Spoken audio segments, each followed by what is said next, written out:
Time to have a look at the Menangle meeting from Saturday night. Graham Locke's with me. Graham, we start with race number 1. And this race, there was a little bit of an upset with Alta Jerome taking out the first. Yes, there was obviously some strategy as far as the stable was concerned. We received a application to change tactics and drive the horse further forward. That change of tactics was notified or made application for roughly about 10 minutes late.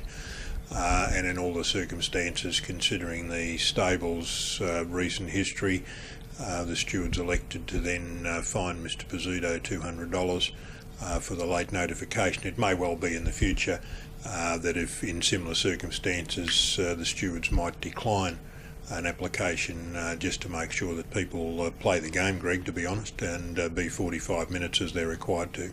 Yeah, and obviously it's there to protect the punters and help them. Well, to be more transparent, I don't know about protect the punters, but certainly provide them with as sufficient information or as much information as we can.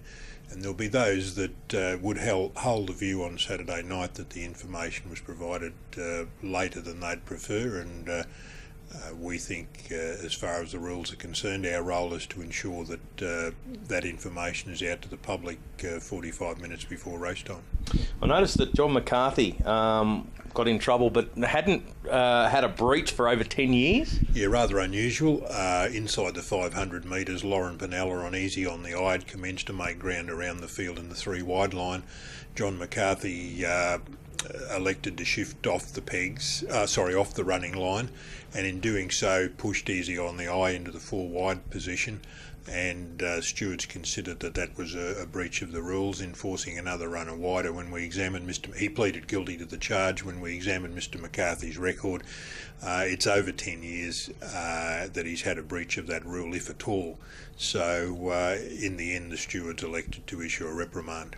For a man that goes around that often, that's a very good record. Yeah, I think it was. It was certainly one that the stewards felt deserved recognition, Greg.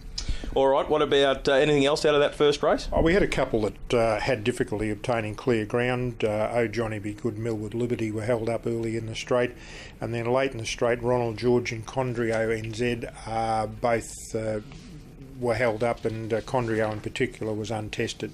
Okay, race number 2, that was won by Expressionist.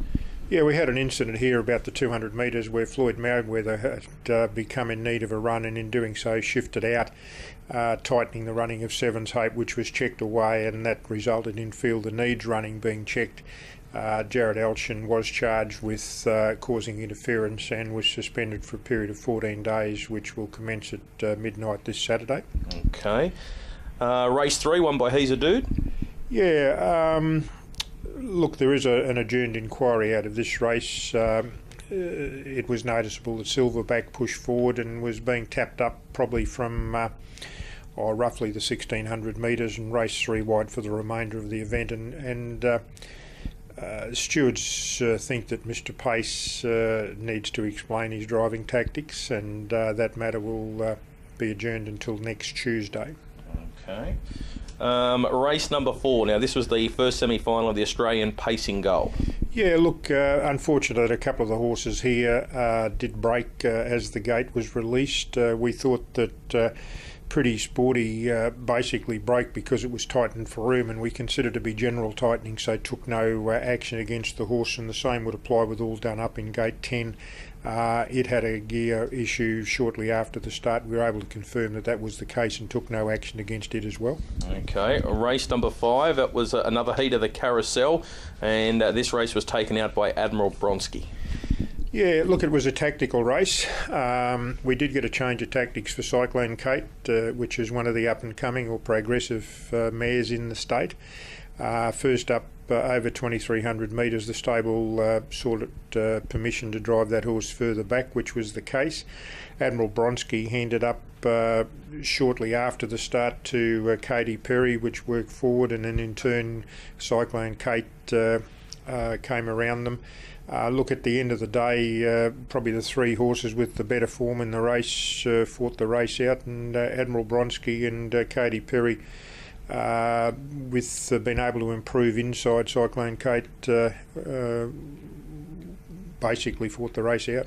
Courageous Adam sent back to the trials for its performance. Yeah, it was an unusual, uncompetitive performance, gave ground a long way out, and particularly at Menangle, we don't like to see horses put the white flag up 600 and 700 metres away from home. So it'll have to have a trial before we see it again. All right, race number 6, the Australian Pacing Gold 2-year-old filly's second semi-final. This one was pretty incident-free. Well, it was probably largely due to the pace of the race, set by High Rolling, which launched out of the gate from a wide draw. Probably gave nobody else an excuse, but in the end it was a gallant She's Envy that tried to rally and get past High Rolling in the straight, but the leader prevailed, so it was an excellent effort from a wide gate. And, it'll be advantaged by drawing in closer, one would think, in the final. Yeah, looking forward to that race. What about race number 7? Now, this was for the mares, and this was taken out by Ocean Diva. Yeah, look, it's a horse that last preparation had good form in Group 2 and Group 3 races amongst the mares. We did ask Amanda Turnbull, if you recall, last week we saw Abby Cullen settle in the death and win the race. I think there was a change of tactics notified as well. We were concerned that although we'd expect to see Abby Cullen show some speed off the gate, that necessarily wasn't the case in this race. Amanda Turnbull just explained that given the pace of the race, I think they went 26-2 or something, that her horse couldn't keep up. And because of the fact that it knocks its knees, the best place for it is either in front on the pegs, outside the leader, or back somewhere in the pegs. And racing to the 1200 metres, she took the opportunity to shift down to the peg line.